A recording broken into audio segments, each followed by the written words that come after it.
கரை சொல்லியாச்சு. திரைன்றது வந்து ரிங்கிள்.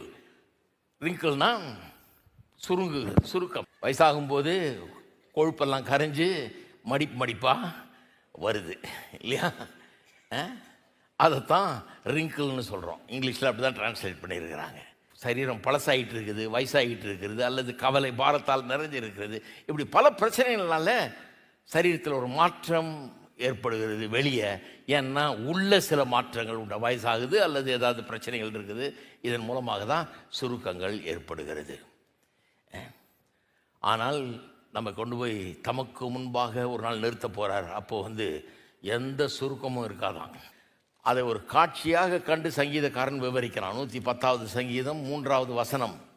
உமது பராக்கிரமத்தின் நாளிலே உம்முடைய ஜனங்கள் மனப்பூர்வமும் பரிசுத்த அலங்காரம் உள்ளவர்களாக இருப்பார்கள். பரிசுத்த அலங்காரம் உள்ளவர்களாக அப்படியே பியூட்டிஃபுல்லாக இருப்பாங்கன்றான். விடியற்காலத்து கற்பத்தில் பிறக்கும் பனிக்கு சமானமாய் உம்முடைய யௌவன ஜனம் உமக்கு பிறக்கும். இதன் அர்த்தம் என்னென்னா, தமிழ் ரொம்ப எங்கேயோ ஓவர போகுது. இது பெரிய புலவராக இருக்கணும் போல இருக்குது வியாக்கியானம் பண்ணுறதுக்கு. இதன் அர்த்தம் என்னென்னா, சபை தன்னுடைய இளமை பருவத்திற்கு திரும்பும்.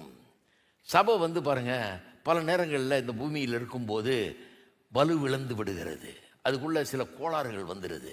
வயசாகிற மாதிரி சில வியாதிகள் வர்ற மாதிரி சபைக்குள்ளே சில வியாதிகள் நுழைஞ்சிருது. பாருங்கள், ஆவிக்குரிய சில தவறுகள் நுழைஞ்சிருது. தவறுகள் நுழைஞ்சது மூலமாக எஃபெக்டிவாக இருக்க முடியல. முன்னிருந்த மாதிரி பலமுள்ள சபையாக இருக்க முடியல.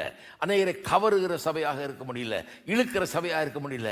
இப்படி சபை கிறிஸ்துவனுடைய சபையாக இருந்தாலும் பல குறைகள் இப்படி இந்த பூமியில் சபையை பல குறைகளால் இந்த பாவ உலகம் நிரப்புகிறது. பாருங்க, அதனால பாதிக்கப்படுகிறது சபை வலு. அந்த சபை ஒரு நாளில் தமக்கு முன்னால் அதை நிறுத்தி கொள்ளும்போது, பூரணப்படுத்தி நிறுத்தி கொள்ளும்போது, அந்த ரிங்கிள்ஸ் எல்லாம், அந்த சுருக்கம் எல்லாம், அந்த பொலிவெல்லாம், இழந்ததெல்லாம் திரும்ப பெற்று மறுபடியும் அந்த யூத்ஃபுல்னஸ், இளமை பருவத்தில் இருக்கிற மாதிரி அழகாக காட்சியளிக்கும் என்று சொல்லுகிறார்.